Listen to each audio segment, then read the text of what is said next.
strike three Iranian nuclear sites in sweeping attack. The bombing is a major escalation by President Donald Trump, tethering the United States to a conflict with no clear end in sight. Tyrone Bowman live. Let's talk about it on this Sunday morning. I think it went down on yesterday. According to the Washington Post, and in an article written by Dan Lamothe, Warren P. Strobel, and Karen D. Young, quote, the U.S. military carried out sweeping strikes against Iranian nuclear facilities. President Donald Trump said late Saturday, making a major escalation for his administration that tethers the United States directly to a conflict with no clear outcome or end in sight. The president said in a social media post that U.S. warplanes had carried out, quote, very successful attack, end quote, on three sites, including the subterranean Fordo nuclear enrichment facility, a key target that Trump had openly deliberated striking for days. A foul payload of bombs, quote, a full payload of bombs was dropped on the primary site, Fordo. Trump said all planes are safely on the way home, end quote.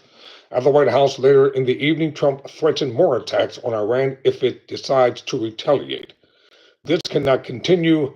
There will be either peace or there will be tragedy for Iran far greater than we have witnessed over the last days, he added, referring in part to attacks that Israel has carried out on Iran, quote, close quote.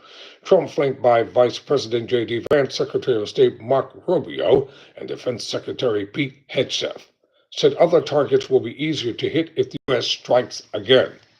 The president did not immediately say what kind of aircraft was used, but the strikes came after a fleet of B-2 Spirit bombers departed Whitman Air Force Base in Missouri overnight Friday into Saturday, a U.S. official familiar with the issue said.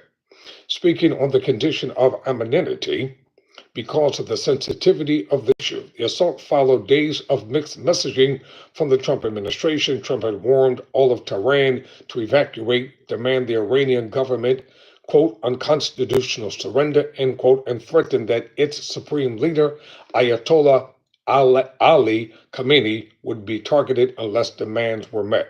Trump shifted again Thursday, saying he would wait as long as 2 weeks before deciding to attack, apparently signaling that he was intent on giving more time for diplomacy to work.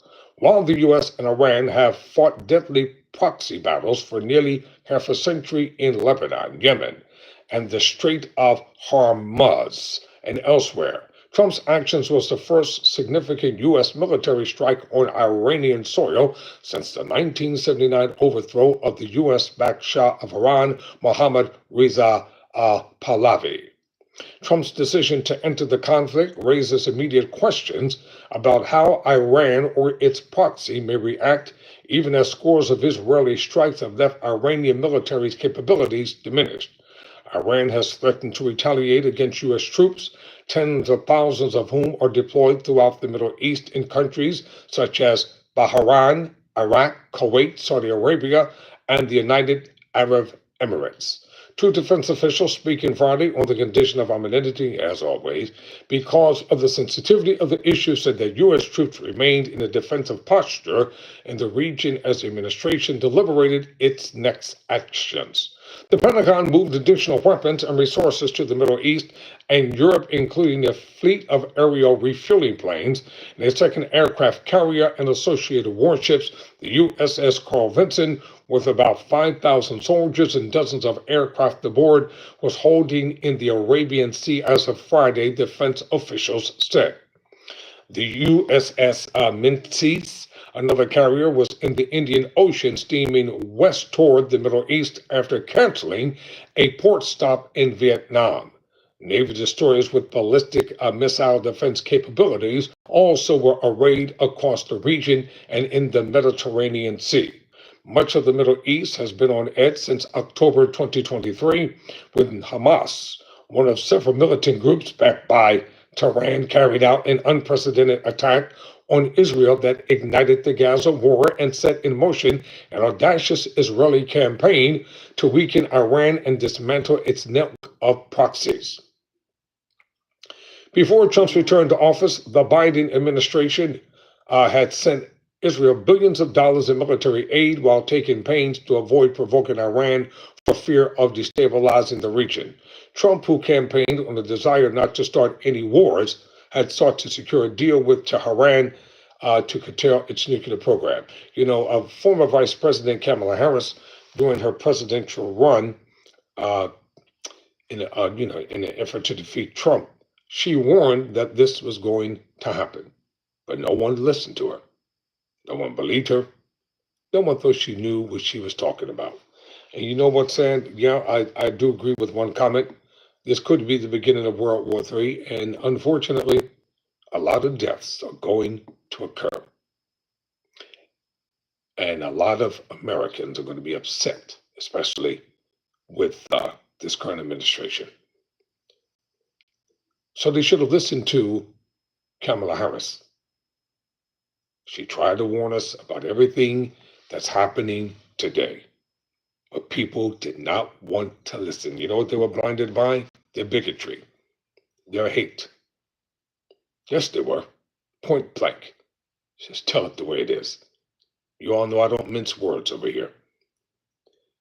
Now back to the article. Yet, dating to his first term, he has also shown a willingness to strike Iran in ways other U.S. presidents have not.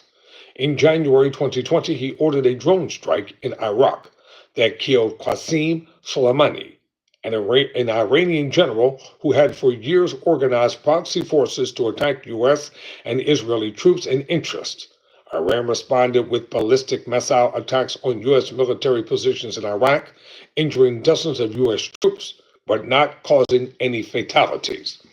In recent days, Trump cycled between urging Iran's leaders to sign a new deal agreeing not to build a nuclear weapon and pledging to ensure Iran could not do so. During his first administration, Trump ripped up a 2015 agreement that the U.S. and other world leaders had reached to limit Iran's nuclear program, criticizing it as insufficient. The possibility of U.S. military action appeared to rise in recent days, especially after Trump returned to Washington early Monday from a group of 7 summit in Canada with other world leaders. The president, in a social media post, said then that Iran should have heeded his warnings. What a shame, what a waste of human life. Telling civilians in Tehran to flee. By Tuesday, moments before he demanded the Iranian government surrender, the president said that Khamenei's precise location in hiding was known to the U.S. and that he would be, and quote, an easy target. Quote, we are not going to take him out or kill, at least not for now, Trump wrote. But we don't want missiles shot at civilians or American soldiers. Our patience is wearing thin, end quote. Pardon me. On Friday, an emergency diplomatic effort launched by European powers produced no signs of a breakthrough. Trump panned the effort, saying the talks in Geneva didn't help. Iran has consistently refused U.S. and Israeli demands that it completely halt its enrichment of uranium, which can be used for both civilian nuclear power and at higher enrichment levels a nuclear program. On June 10, General Michael Kurelia, who was the head of U.S. Central Command, oversees military operations across the Middle East, told House lawyers that he had presented Trump with a wide range of options when asked whether the U.S. was prepared to respond with overwhelming force to prevent Iran from having a nuclear weapon. The most formidable of Iran's nuclear sites in Fordow, which is buried about 250 feet underground in the site of a mountain near the holy city of Qom. U.S. and Israeli officials have said it can be destabilized or disabled only by immense earth-penetrating bombs. The only aircraft in the world capable of carrying such weapons, known as massive ordnance penetrators, is the B-2 Spirit. Each MOP round weighs about 30,000 pounds, and defense officials have predicted that it would take multiple bombs to effectively attack Fordow. The Fordow site, which Western intelligence agencies discovered and revealed publicly in 2009, has increased the pace of its enrichment of uranium to a 60% purity level, approaching to the level needed for a nuclear weapon, according to a May 31 report from the International Atomic Energy Agency. Iran's main uranium enrichment site is Natanz, which is larger but less deeply buried than Fordow. Uh, IAEA Director General Rafael Moreno Corsi said Monday that Israeli airstrikes had destroyed the above ground portion of the plant and knocked out the complex main power supply and backup system. Although Israel has not attacked the underground enrichment plant, the loss of the power to the Escade Hall may have damaged the centrifuges there, he said. Reaction to the attack was mixed with Congress, including within the Republican Party, which for days has been split on whether to use military force and risk getting pulled into another Middle East conflict. Senator Roger Wicker, Republican from Mississippi, chairman of the Senate Armed Services Committee, said in a statement that Trump had made a deliberate and correct decision to eliminate the existential threat posed by the Iranian regime. We now have very serious choices ahead to provide security for our citizens and our allies and stability for the Middle East. Among the Republicans to condemn the strikes were Representatives Thomas Massey from Kentucky, who questioned whether the attack was constitutional, and Representative Marjorie Taylor Greene from Georgia.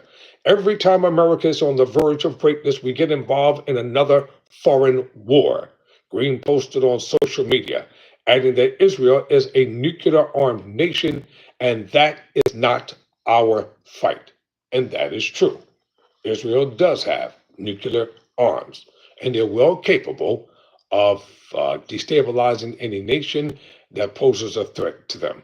Senator Tom Kaine, the Democrat from Virginia, lamented the decision in a post on X, saying that the American people are overwhelmingly opposed to the U.S. waging war on Iran. Horrible judgment, Kaine said in the post. I will push for all senators to vote on whether they are, I will push for all senators to vote on whether they are for this third idiotic Middle East war. Quote, close quote. Well, there you have it. It is going down, and it'll probably go down even further before all is said and done. Let's go to the comment section here. Elizabeth, bro, hey, what's happening, Elizabeth? Blue Lock fan, yay history. Let's see, 19. Is that Brenda? Welcome to World War III. And who else we have here? James Lowe. Assalamu alaikum, Brother James. How are you this morning? Peace be upon you, sir. So that's it for now. I will have more on this ongoing saga. Until then, for those of you who may be new to the program, as you can tell, this is a serious-minded program. We deal with serious issues here from all spectrums and kaleidoscopes of life. I cover all topics, and to make sure that individuals are well informed, would you kindly subscribe to Tyrone Bowman Live while you're watching? I appreciate it. Let's see, Kate, they gave us 911 and we just gave it back to them. Okay. I hear you. I hear you there. I hear you. See if we have any more comments coming in. So considering subscribing to Tyrone Bowman Live, we're on the road to getting 2,000 subscribers, everybody. You know what? We're halfway there. I think we have 1,860 subscribers. So come on, join the party. Let's make some things happen. So the more subscribers I get, the more things I can do with this channel, like get a real studio, some real lights. Everything I have right now, it is makeshift. I want to get a Tyrone Bowman Live studio and et cetera, and start. I have some equipment. I want to use the new equipment instead of just using my phone. Well, more about that later. All right, I'm out for now, y'all. Thank you for watching. Never surrender. Never quit.